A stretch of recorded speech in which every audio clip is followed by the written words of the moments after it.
Shalom tout le monde et bienvenue à notre Beth Midrash, la Torah en Yeshua depuis Israël. Et aujourd'hui, on va faire une paracha. Bon, elles sont toutes belles, mais celle-ci, elle est vraiment belle. Enfin, c'est une partie de cette menorah que l'on doit allumer, qui est vraiment belle aussi et qui est particulière. Donc, ça fait référence un petit peu encore à des connaissances en Kabbale biblique. Donc, pour ceux qui n'ont pas encore toutes ces connaissances, je vous vraiment recommande le cours sur la Kabbale biblique. Vous puissiez comprendre un petit peu toutes ces choses-là, parce que sinon vous restez à un niveau très bas malheureusement. Il faut vraiment, on est vraiment dans les temps où il faut vraiment étudier, il n'y a rien à faire. Et même si on ne comprend pas tout, c'est pas très grave, mais on devient familier avec tous ces concepts, et petit à petit notre esprit enregistre, et ça devient une façon de penser. Alors donc, on va parler un petit peu de Kabbale biblique, et vous allez voir, c'est tellement riche. Alors la paracha nous dit, quand vous faites monter les lumières, Nerot. Alors, je vais commencer avec un Midrash Tanhuma, qui nous dit, parle à Aaron et dis-lui, quand tu élèveras les lampes, nombre 8-2. Ce texte est lié au psaume 18-29 qui dit, car tu allumes ma lampe, tu fais briller ma lumière, éternel mon Dieu, éclaire mes ténèbres. Israël dit au Saint béni soit-il, Maître du monde, dis-tu que nous devons éclairer devant toi, devant nous apporter une lumière, mais c'est toi qui es la lumière du monde, et la lumière habite avec toi. Le Saint béni soit-il leur répondit, ce n'est pas parce que j'ai besoin de votre lumière, c'est pour vous élever que je vous ai dit de me donner la lumière, comme je vous ai donné la lumière, l'ordre de votre voyage depuis l'Égypte pendant le désert. Dans cette histoire, les enfants d'Israël sont surpris par le commandement de Dieu d'allumer la lumière dans le tabernacle, donc la menorah. Après tout, il est écrit de nouveau, car tu allumes ma lampe, tu fais briller ma lumière, éternel mon Dieu, éclaire mes ténèbres. Alors, dans le psaume, on voit que la responsabilité de l'éclairage incombe à Dieu, tandis que dans notre paracha, Balotera, elle incombe au peuple. C'est lui qui doit faire monter les lumières. Donc, le Midrash nous donne ici une autre signification au concept de faire monter la lumière, c'est élever la lumière qui fait partie d'un partenariat et d'une responsabilité qui est partagée entre l'homme et Dieu. Tout comme Dieu a tracé un chemin pour le peuple d'Israël lorsqu'il l'a fait sortir d'Égypte, il doit lui aussi faire jaillir la lumière. L'homme doit aussi faire jaillir cette lumière. Donc on a la responsabilité de collaborer, pardon, je fais un mélange avec l'anglais, de collaborer avec le divin pour perpétuer la lumière dans le monde. Comme c'est dit dans 1 Corinthiens 3.9, car nous sommes ouvriers avec Dieu. Vous êtes le champ de Dieu, l'édifice de Dieu. Nous sommes participants, nous travaillons avec lui. Ensuite, première chose. Deuxième chose, nous avons également dans le livre d'Apocalypse, il est question de 7 ménorotes, menorah, chandeliers, des chandeliers d'or, dans une vision que Dieu donne à Jean, dans Apocalypse 1.10. Je suis arrivé dans l'esprit au jour du Seigneur, j'ai entendu derrière moi une voix forte comme une trompette qui disait « Écris ce que tu vois sur un livre, envoie-le aux 7 communautés messianiques, Éphèse, Myrne, Pergame, etc. » Et Dieu avertit qu'il pourra enlever le chandelier d'une assemblée, une Keïla, si celle-ci continue à pécher et refuser de se repentir. Comme il le dit à Éphèse 1.20, Apocalypse 1.20, voici la signification secrète des 7 étoiles que tu as vues dans ma main droite et des 7 menorahs d'or. Les 7 étoiles sont les anges des 7 communautés messianiques et les 7 menorahs sont les 7 communautés messianiques. Écrit à l'ange de la communauté messianique d'Éphèse, voici le message de celui qui tient les 7 étoiles dans sa main droite et qui marche au milieu des 7 menorahs d'or. Je sais ce que tu as fait, combien tu as travaillé, combien tu as persévéré, combien tu ne supportes pas les méchants. C'est pourquoi tu as mis à l'épreuve ceux qui se disent émissaires et ne le sont pas. Tu les as trouvés menteurs. Tu es persévérant, tu as souffert pour moi sans te lasser, mais voici ce que j'ai à te reprocher. Tu as perdu l'amour que tu avais d'abord, le premier amour. Rappelle-toi donc où tu étais avant de tomber, détourne-toi de ce péché et fais ce que tu faisais auparavant. Sinon, je viendrai à toi et j'ôterai ta menorah de sa place et tu ne détournes pas de ton péché. Donc, qu'est-ce que cela nous indique? Encore plusieurs choses. On sait déjà que dans le judaïsme, on rencontre souvent le thème de l'allumage des bougies. C'est-à-dire qu'on dit que le peuple d'Israël, c'est un allumeur de bougies pour Shabbat, pour Hanouka, pour les fêtes, pour un deuil, etc. Et il y a une interprétation qui nous dit que lorsqu'un juif prie et se balance d'avant en arrière, c'est le symbole de la flamme de son âme qui est attisée par le feu du roi HaKodesh, de l'inspiration. L'expression « lorsque vous allumerez les lampes » be'alotecha signifie littéralement « lorsque vous montrez allumer les lampes » parce que le verbe allumer ne se dit pas la halot, il se dit les hadlik. La halot, ça veut dire monter, faire monter, c'est relié d'ailleurs à l'aliyah quand on va en Israël. Donc il faudrait plutôt dire que lorsque tu feras monter les bougies, d'ailleurs à propos de ça, je vous montre une image qui va vous expliquer tout de suite ce qu'il en était. Voilà, vous voyez ici, donc on avait le Cohen, le grand prêtre, qui lui monte sur des étages pour pouvoir faire monter les lumières qui, en fait, vous les voyez, elles se font toutes face au pilier du milieu. Ok. Alors, il y a plein de significations. Tout ça, c'est développé dans les études. Je ne vais pas tout développer. Vous prenez le livre de Bamidbar et vous étudiez dedans. Il y a déjà plein de choses dessus. Moi, je vous parle d'autre chose là. C'est qu'en fait, pourquoi c'est devant face la menorah également? Parce qu'en fait, tout doit se tourner vers ce pilier central qui représente la Torah. Tout ça, c'est dans l'étude. Mais la Torah était donc placée sur des marches et le Kohen Gadol, le grand prêtre, devait monter pour allumer les lampes.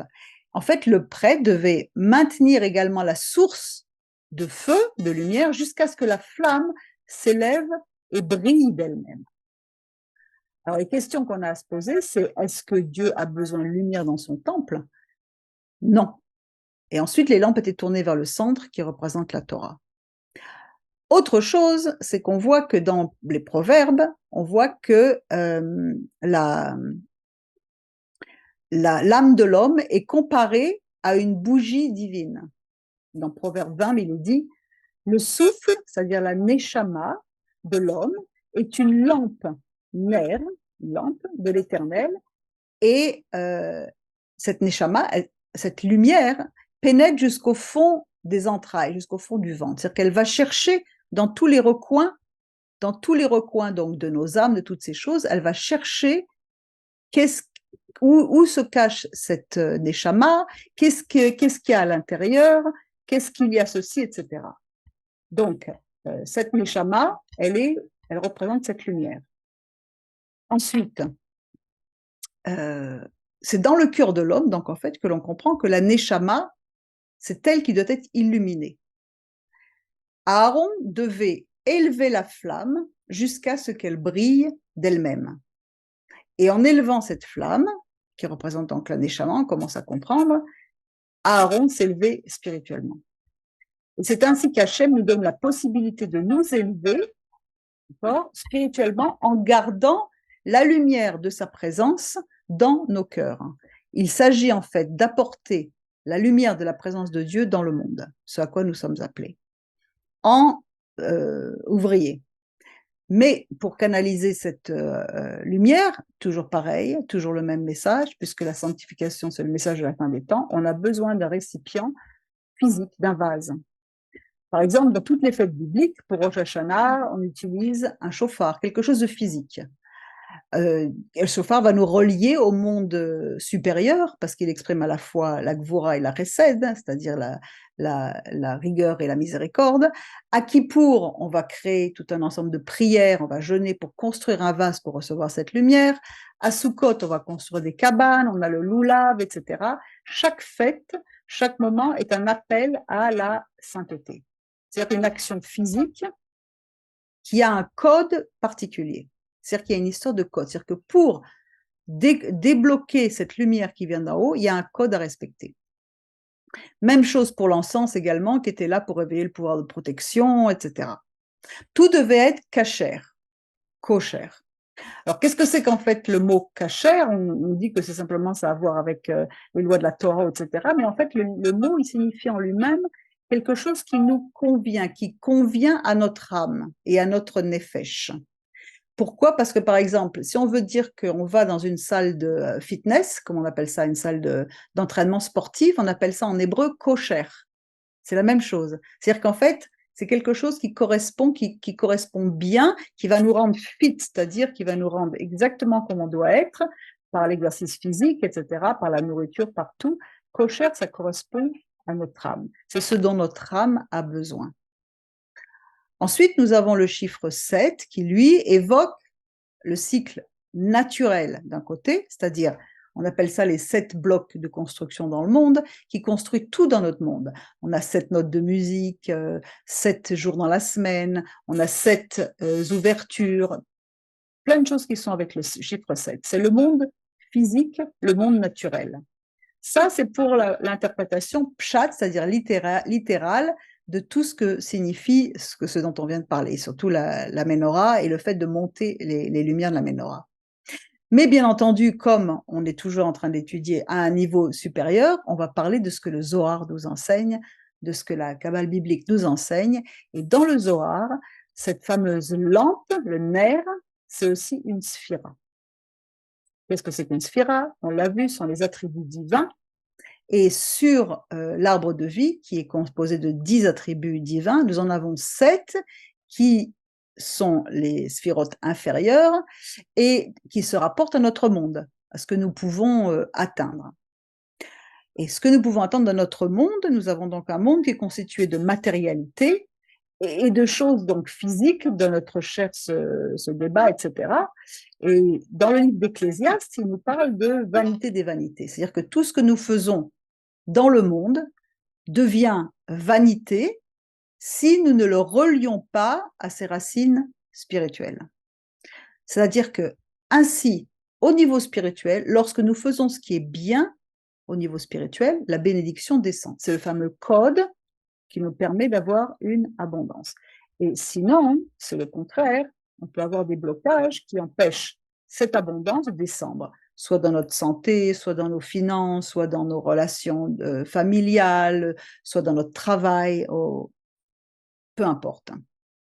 Chacun a ses propres tests. Pourquoi? Parce qu'on est tous venus pour réparer quelque chose. Donc, dans chacun des domaines, on a quelque chose à réparer. Ainsi donc, avec le grand prêtre, les bougies suprêmes sont également allumées. C'est-à-dire qu'en fait, il va se mettre à allumer, quand il va allumer celle de la menorah physique, il va penser faire une kavana, faire donc il va diriger ses prières, il va parler et prier avec conviction en sachant exactement ce qu'il fait, il va allumer les sphirotes supérieures de l'arbre de vie. Sphirotes, ça veut dire compter et illuminer également. C'est-à-dire qu'il y a des illuminations qui brillent dans différentes fréquences de l'arbre de vie. C'est comme si on allume en bas et d'un seul coup, on voit s'allumer en haut la même chose. Et donc, si ça s'allume, la shefa, la bénédiction commence à descendre. Donc, le Kohen établissait une connexion avec le monde supérieur. Il savait qu'il illuminait telle ou telle sphira, la Gvura, la Tiferet, la Hod, la Netzar, Yesod. Il savait ce qu'il faisait. Et en reliant toutes ces sphirotes, du haut et du bas, il crée une unité. Donc, c'est-à-dire Yichud. Et c'est un point très important parce que c'est la base de tout le judaïsme, c'est la chose la plus importante vers laquelle tout tend, c'est-à-dire le retour à l'unité.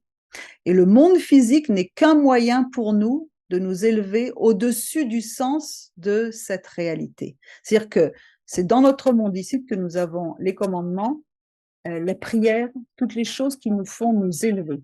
Pourquoi? Parce que c'est ici-bas que l'on doit réparer les choses, là où on n'a rien à réparer. Donc, qu'est-ce que c'est que le Yichud? Donc, ça vient du mot Echad aussi, un, ok?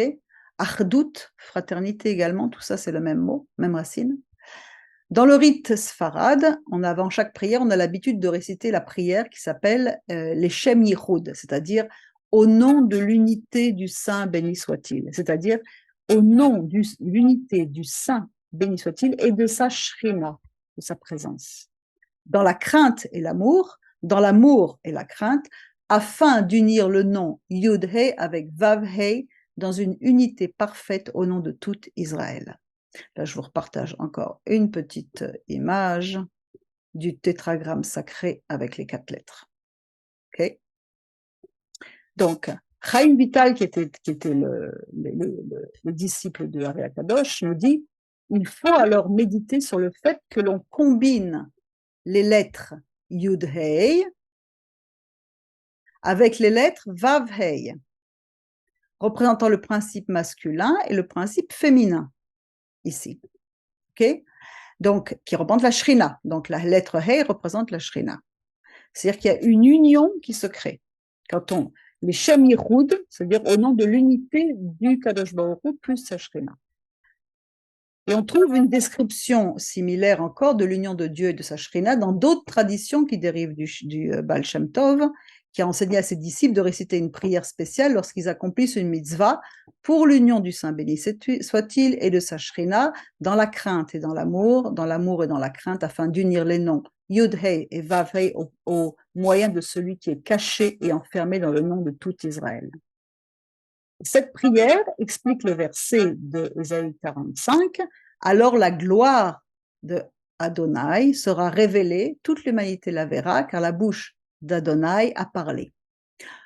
C'est-à-dire que lorsque le monde sera réunifié avec Hachem, ce qui est l'unification du Saint béni soit-il avec sa Shrina, alors la gloire d'Hachem sera révélée. Et la gloire, c'est la Shrina.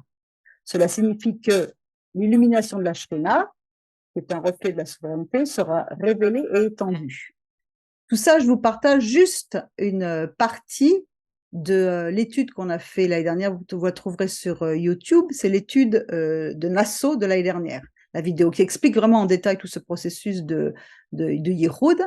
Là, je vous parle juste de quelque chose en relation avec notre paracha. La prière qui symbolise ça dans la Brit Hadasha, c'est la prière de Yichud, c'est-à-dire la prière de Yichud, c'est-à-dire c'est la prière que Yeshua fait dans le chapitre 17 de Jean.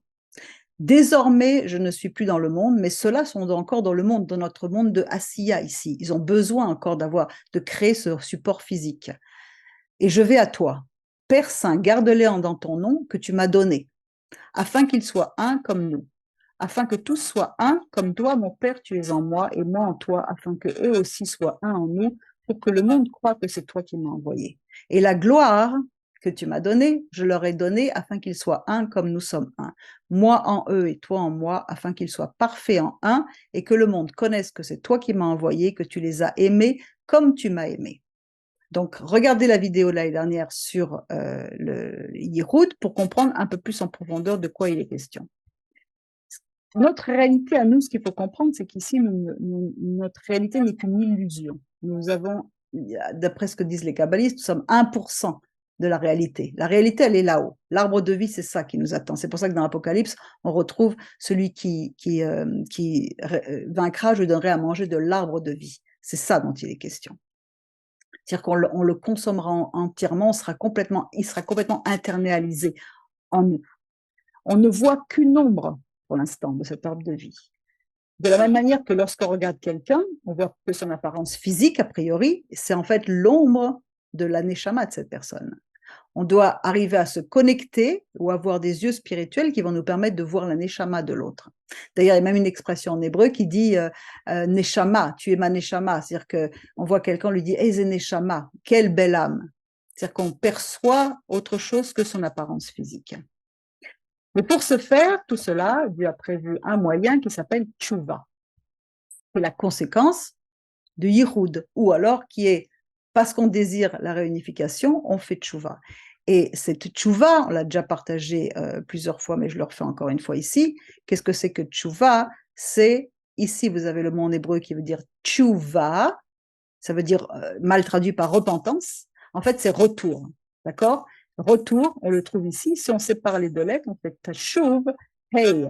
C'est-à-dire qu'en fait, c'est le retour du hey qui a été coupé du tétragramme sacré en raison du péché. Donc, si je reprends ici là, les lettres sacrées, ce hey qui est ici est déconnecté du reste parce qu'il y a eu péché, il y a eu division. Donc, en fait, le tchouva, c'est de ramener tashuv hey, de ramener ce hey ici avec les 4 lettres du nom sacré. Okay? Donc, pour ceux qui étudient la Kabbalah, vous êtes déjà familier avec tout ça. Pour les autres, c'est nouveau, mais c'est pour ça que c'est très important d'étudier la Kabbalah.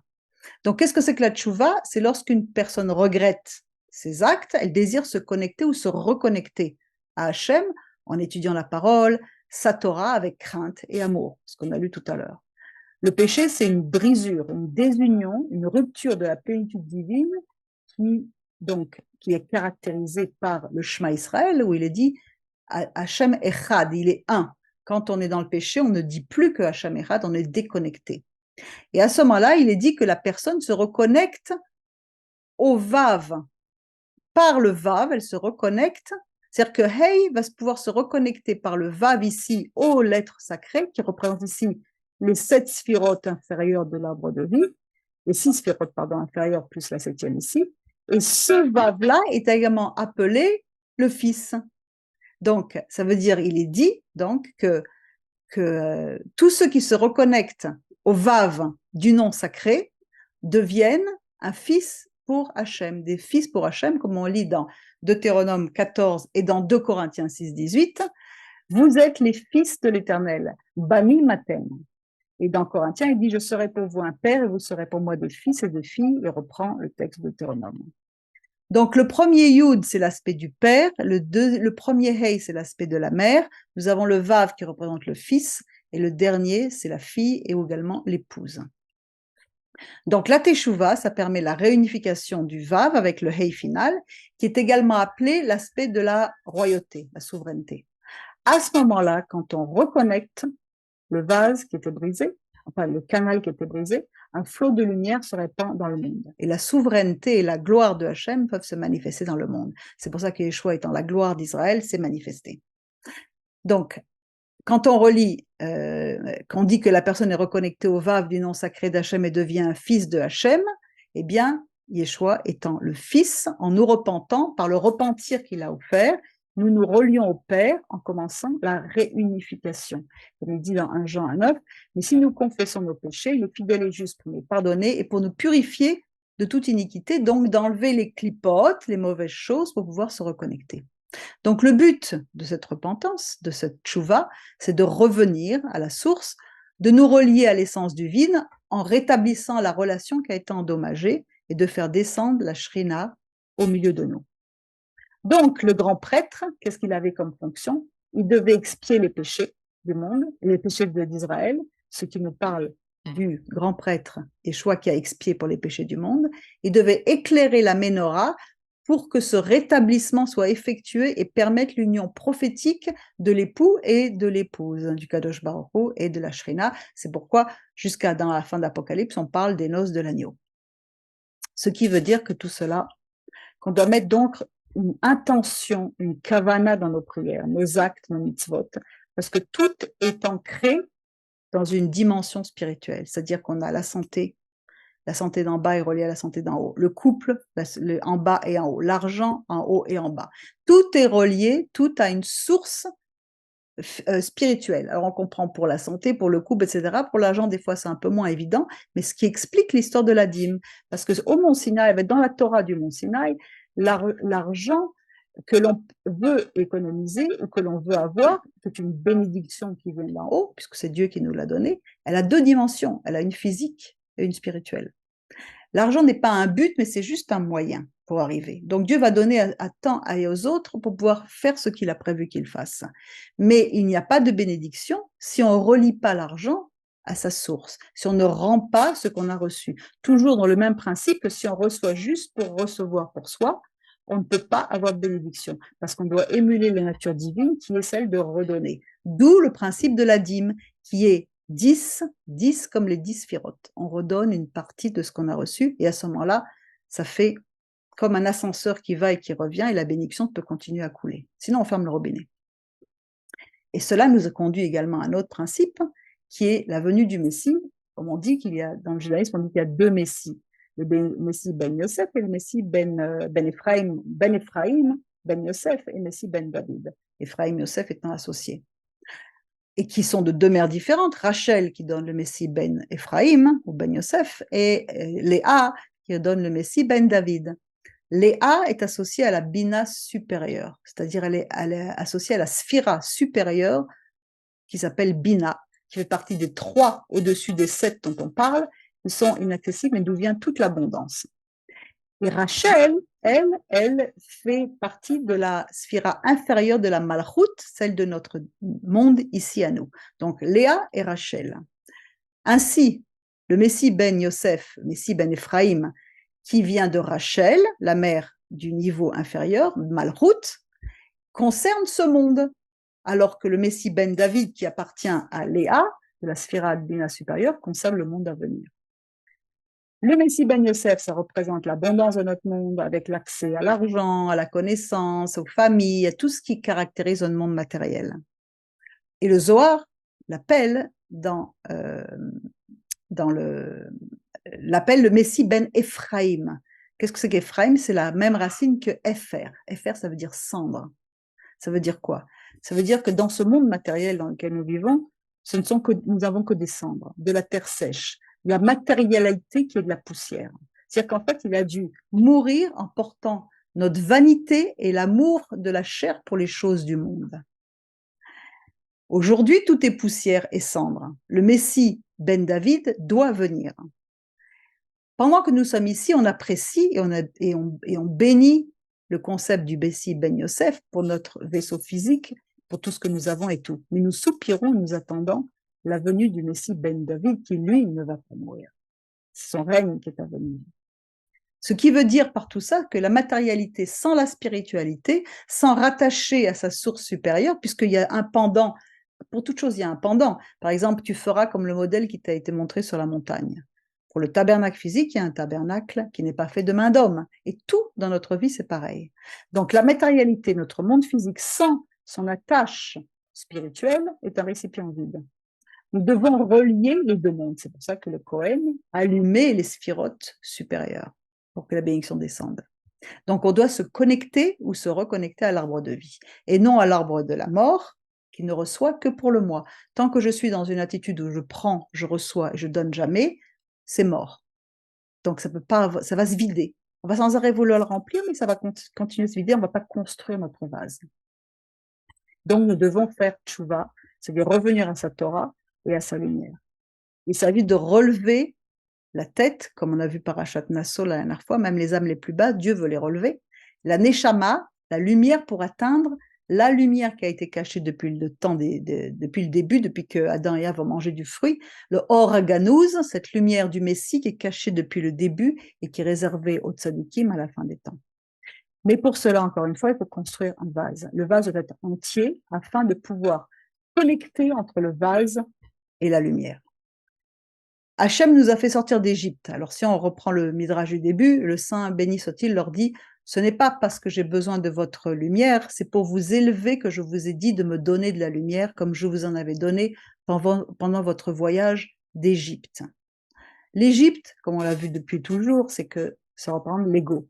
C'est-à-dire que celui qui est piégé dans une touma, qui bloque, parce que la touma c'est la même lettre que atum qui veut dire blocage, qui bloque et qui veut recevoir sans élever la lumière que nous recevons, sans retourner l'ascenseur, simplement à prendre pour soi, pour l'ego. Ça, c'est l'Égypte. C'est étroit, c'est petit. On doit sortir de ça. Et le problème, c'est que ça vide nos vases. C'est pour ça que la communauté de Éphèse, il y a encore bien d'autres choses, mais entre autres pour ce qui nous concerne, elle verra sa menorah ôtée parce qu'elle s'est vidée de la lumière qu'elle avait reçue. Elle a fait quelque chose qui fait qu'elle n'a pas pu garder et construire le vase. Elle avait un trou dans son vase. Et donc, c'est parti. Parce qu'elle voulait recevoir pour elle uniquement.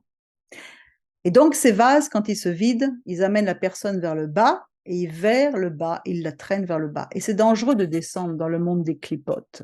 Parce que c'est un monde sombre que seule la tribu de Hachem, c'est-à-dire son salut, Yeshuato, son salut, pouvait faire. C'est ce qu'il est venu faire dans 1 Pierre 3,18, car le Messie lui-même est mort pour les péchés une fois pour toutes en tant que juste, tzaddik, à la place des injustes, afin de vous amener à Dieu.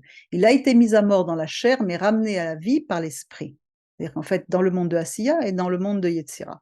Mais c'est sous cette forme qu'il est allé annoncer aux esprits emprisonnés à ceux qui avaient été désobéissants il y a bien longtemps. Là, c'est un autre cours qui parle du livre de Neshamot, parce qu'il parle des âmes qui ont été désobéies, qui ont été là et qui ont eu la chance de revenir, et etc., etc. C'est-à-dire qu'en fait, qu'est-ce qu'il a fait? Il a ramené les clipotes qui sont tombés très, très bas.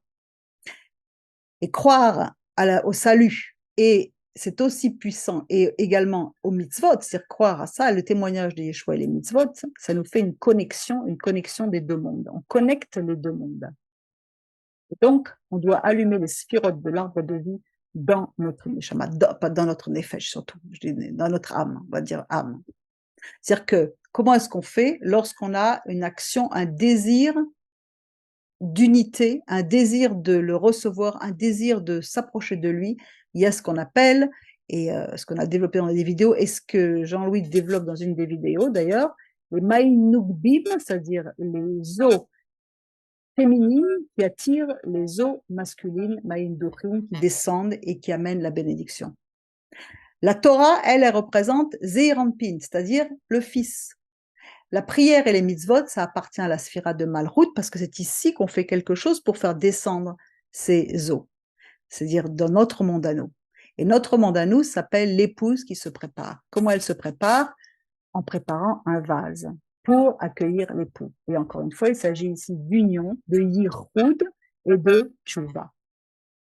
Regardons un petit peu l'histoire de Ruth, juste pour voir comment c'est riche la Kabbale biblique et le Zohar et toutes ces choses. Ruth, ça représente la Malchut, d'accord, la sphira inférieure, Rachel, le Messie Ben Yosef, etc. Surtout la Malchut, et le Messie Ben Yosef qui vient de Klippa. Je reviens, je ne vais pas tout mélanger. Ruth, ça représente la Malchut qui se trouve dans les Klipot, c'est-à-dire pourquoi? Elle venait de Moab. Qu'est-ce que c'était que Moab? C'était les couches les plus inférieures, les plus basses. D'ailleurs, le Messie va avoir elle va être l'ancêtre du Messie qui provenait de ses couches les plus basses, le Messie Ben Yosef. C'était une princesse, Ruth, qui est sortie des clipotes. Elle s'est accrochée à Naomi. Naomi, qui c'est, ça représente la sphira de Bina. Pourquoi? Parce que Naomi, Nun, c'est le chiffre 50, c'est Bina, la sphira supérieure. D'où vient, c'est elle, c'est la sphira supérieure qui peut libérer les captifs. Yeshua, le Yeshuato, le salut, vient justement de la Bina. Boaz, ça représente Zeirampin, le fils. Donc, Ruth, c'est Malchut, elle se met au pied de Boaz, sur l'ordre de Naomi, qui est la Bina qui l'envoie se mettre au pied du fils. Et elle monte, qu'est-ce qu'elle fait? Elle désire s'unir à Boaz, donc elle veut se marier. Naomi lui dit de se lever. C'est-à-dire qu'en fait, la Bina appelle Malchut à sortir des clipotes et à épouser le fils, Zeirampin. Et le matin, il se lève, ça représente la Géoula, le matin, c'est la rédemption. Le lendemain matin, Malchut, c'est dans notre monde ici, Ruth est sauvée et mariée. Cette nuit-là, la rédemption a eu lieu, elle est venue de Moab, c'était les clipotes les plus basses, et elle est devenue Ruth, la grand-mère de la lignée messianique. Extraordinaire. Ça signifie que si nous devons faire quelque chose, nous sommes co-participants, nous sommes ouvriers avec Dieu pour faire briller la lumière, pour éveiller son amour et son salut, c'est-à-dire désirer sa lumière, élever notre lampe, notre neshama, notre âme pour pouvoir se connecter à lui, partager et donner. Quand nous le faisons, il répond. C'est toujours action, réaction. C'est comme par exemple quand on souffle dans les trompettes de la paracha, les chatzetzot. Qu'est-ce que c'est? Chatzetzot, ça veut dire chetzi. En hébreu, c'est-à-dire la moitié. Il fait la moitié, on fait la moitié. C'est la moitié et Dieu fait la moitié. Il fait le reste. Et dans nos vies, on a tous des tests en fonction de ce que nous devons changer et rectifier. Chacun a ses tests. Qu'est-ce que c'est qu'un test? Ça révèle qu'il y a une étincelle de sainteté qui est emprisonnée par des clipotes. Nous devons ramener cette étincelle à sa source pour la guérir, la purifier. Donc c'est une tchouva constante, un travail sur nous-mêmes tout le temps, par le tikkun hanefesh, ce qu'on apprend dans le tikkun hanefesh, où on traque les petits renards qui ravagent les vignes. Et ensuite, quand les canaux sont débouchés, la joie vient, et on retrouve ceci dans la paracha. Là, je ne fais que l'effleurer parce que c'est développé en profondeur dans l'étude, mais je vous montre juste un passage qui est dans l'étude, là, sur ce verset-là, qui est magnifique, qui fait dire donc Ramim que, vous voyez ce petit passage, ce verset-là, dans Nombre 10, 35, il arrivait qu'au départ de l'arche, Moshe disait « Lève-toi, Éternel, Kouma, et que tes ennemis soient dispersés, que ceux qui te haïssent s'enfuient devant toi. » Et quand elle se reposait, il disait « Chouv, reviens, Chouva, Kouma, Chouva, reviens, Éternel, au milieu d'Israël. » Ce verset-là, est encadré par deux nouns inversés. Donc, toute l'explication, je ne vous la donne pas, elle est dans l'étude, mais qu'est-ce qu'on voit ici? Que premièrement, les ennemis sont éliminés, et à ce moment-là, Shuva, Tashuvhe, le retour à l'unification se revient. Et éternel aux 10 000 milliers d'Israël, ça représente également le retour d'Éphraïm et de toutes les tribus perdues. Donc ça, c'est développé dans l'étude, je ne le fais pas ici, mais c'est magnifique. Donc qu'est-ce que ça veut dire? Ça nous dit tout ceci qu'en fait, si nous n'élevons pas nos nérotes, nos bougies, notre aspiration, si nous ne connectons pas à l'arbre supérieur des sphirotes, on laisse la place aux contre-sphirotes. Ça veut dire quoi? C'est-à-dire que c'est le côté obscur qui se manifeste dans les sphirotes de ce qu'on appelle l'autre côté. L'autre côté, Sitraha, c'est quand, par exemple, vous voyez Yeshua qui traverse le lac de Galilée pour aller de l'autre côté sauver le Gadarénien, avec toute cette multitude de démons. L'autre côté, c'est le côté obscur. Le Harizal, donc, nous explique que comme il y a 10 sphirotes dans le domaine de la sainteté, il y a 10 forces opposées, des contre-sphirotes, dans le domaine de la klipa, c'est-à-dire les mauvaises écorces. Et il poursuit, le Zohar poursuit en affirmant que les 7 contre-nidotes de la Sitrara correspondent aux 7 niveaux du Yetzirara, la mauvaise inclination, le mauvais penchant. Et ces 7 niveaux sont appelés le Satan, l'impureté, la haine, pierre d'achoppement, l'incirconcision, le mal et le nord. Du nord viendra le mal. Et ça correspond également aux 7 niveaux de Gehenom, ou d'enfer, la fosse, le tombeau, le silence, la boue immonde, le Sheol, l'ombre de la mort, le monde souterrain. Donc, très foncé. Et Zohar poursuit en décrivant ces 7 chambres de l'enfer, tout comme il y a 7 terres, 7 cieux, 7, etc., etc. Et tout ça, ce qui est très intéressant quand on lit ces passages-là, c'est que ça correspond à certains fléaux du livre d'Apocalypse. Et qui correspondent également à toutes parce que c'est symbolisé avec la fumée, etc. Je ne développe pas ici, parce que je ne veux pas développer la partie sombre, mais que la partie bonne ici. Mais le Zohar, donc, nous dit qu'il y a une menorah supérieure, et il se trouve que dans l'une des Keilot, celle de Éphèse, la menorah a été enlevée, d'accord, à cette Keila. Et donc, Aaron savait comment lever et allumer les sphirotes, c'est-à-dire qu'il élevait le peuple parce qu'il connaissait le secret, le codage. Il était là pour expier pour les péchés et pour allumer. Et c'est ce que le Kohen Gadol, notre Kohen Gadol, a le pouvoir de nous faire si nous le désirons. Nous devons savoir comment allumer cette menorah. La menorah, c'est une pièce unique qui correspond à tout le peuple d'Israël, un seul morceau. Nous devons apporter l'unité et l'achdout, yichud, echad, achdout, fraternité. Et la racine de l'opposé de achdout, c'est le péroud. Péroud, ça veut dire division, c'est le contraire, quand on sépare le dernier hey des 4 lettres du nom sacré. Et toute la paracha est remplie de ces combats entre la chair et l'esprit. On a la luxure, l'écaille, la convoitise de la viande. Ils mangeaient de la manne, ils méprisent la manne. Ils ont la soif de la nourriture, la convoitise, toutes ces choses. Ensuite, la tradition nous dit qu'il y a 3 choses qui retirent l'homme du monde, la convoitise, la jalousie, la recherche de l'honneur. Tout ça, c'est développé dans le cours Tikkun HaNefesh. Mais il y a d'autres choses. Il y a également le Pessar Sheni, c'est-à-dire la deuxième fête de Pessar. Ceux qui étaient souillés avec le contact d'un mort, probablement parce qu'ils transportaient les os de Yosef, le cercueil de Yosef, donc ils avaient un contact avec la mort, mais ils voulaient tellement se connecter à Pessah qu'une fête a été créée en leur honneur. Une autre fête biblique, Pessah Sheni, a été créée pour eux. Pourquoi? Parce qu'ils avaient les Ma'in Nugbi, les eaux féminines qui ont attiré les eaux masculines avec la bénédiction en haut. Et ensuite, après, on a eu Myriam avec la Lashon Hara. Tout est lié. Quand on ne mange pas ce qui est bon pour nous, on arrive à parler du mensonge, etc., etc. Mais on va terminer sur un bon verset qui nous dit comment nous sommes ouvriers avec Dieu, celle de devenir sa lumière dans ce monde en purifiant nos âmes, comme il l'a dit dans Jean, il nous dit, Yeshua leur parla de nouveau, je suis la lumière du monde. Celui qui me suit ne marchera jamais dans les ténèbres, mais il aura la lumière qui donne la vie. Oui, mais comme nous sommes des ouvriers, il nous dit plus loin dans Matthieu, vous êtes la lumière du monde, une ville bâtie sur une colline peut être cachée. Alors le message de cette paracha, c'est élevez vos âmes, élevez vos lampes, connectez-vous à l'arbre de vie par les études, par l'étude de la Torah, par l'étude de la Torah Tanefesh, étudier comment fonctionne notre âme, par les groupes de soutien, par toutes ces choses, tout ce que Dieu nous donne comme outil pour pouvoir arriver à toutes ces choses.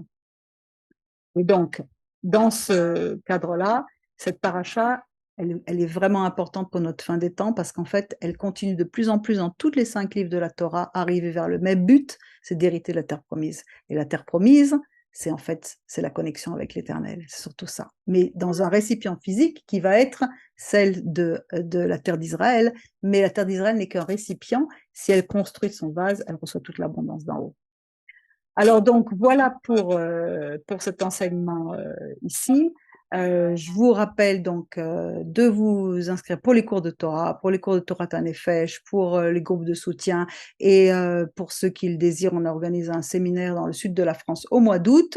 Vous avez tous les renseignements, tout ce qu'il faut sur le site et en nous contactant. Et voilà, je vous remercie de votre écoute et n'oubliez pas d'allumer vos lampes ce soir. Merci.